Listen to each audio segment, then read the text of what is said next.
I'm very pleased to have a minute to support this motion, which unequivocally condemns the invasion of Ukraine by the Russian Federation on February 24th, 1 year ago tomorrow. I, as an Irish citizen, strongly support the right of Ukraine to defend its territorial integrity and its independence. And I, as a European citizen, strongly defend European values of human rights, equality, rule of law, democracy, freedom and human dignity. Ukrainians should enjoy those rights like every single one of us in this chamber and in this country. We also need to recognise that Russia's invasion of Ukraine almost 1 year ago is part of a pattern.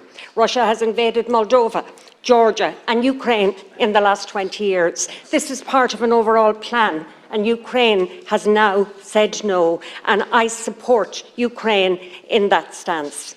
War is not just about bombs and missiles, it's about murdering children, women and men. It's about fear and terror, loss of life, loss of home and sometimes loss of hope. We've seen the devastation in Bucha, the mass murder and rape of the population, and we have seen the indiscriminate bombing of Mariupol as the Russian war machine smashes and obliterates before it. Now, we have a number of amendments to this motion, and the haste in which we're working today makes it actually impossible to try and consider them in detail. However, I think it's crucially important that we don't draw any equivalence between a brutal aggressor and the persecuted.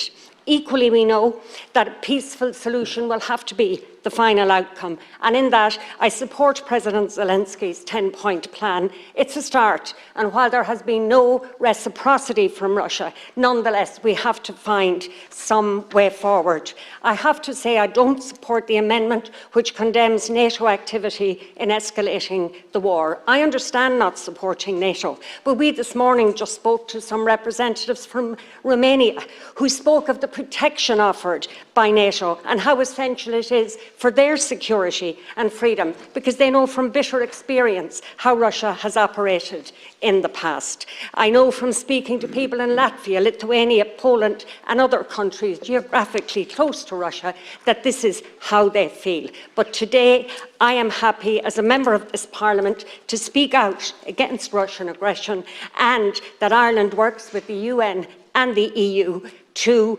uphold the principle of sovereignty and territorial integrity of Ukraine. Thank you very much, Deputy.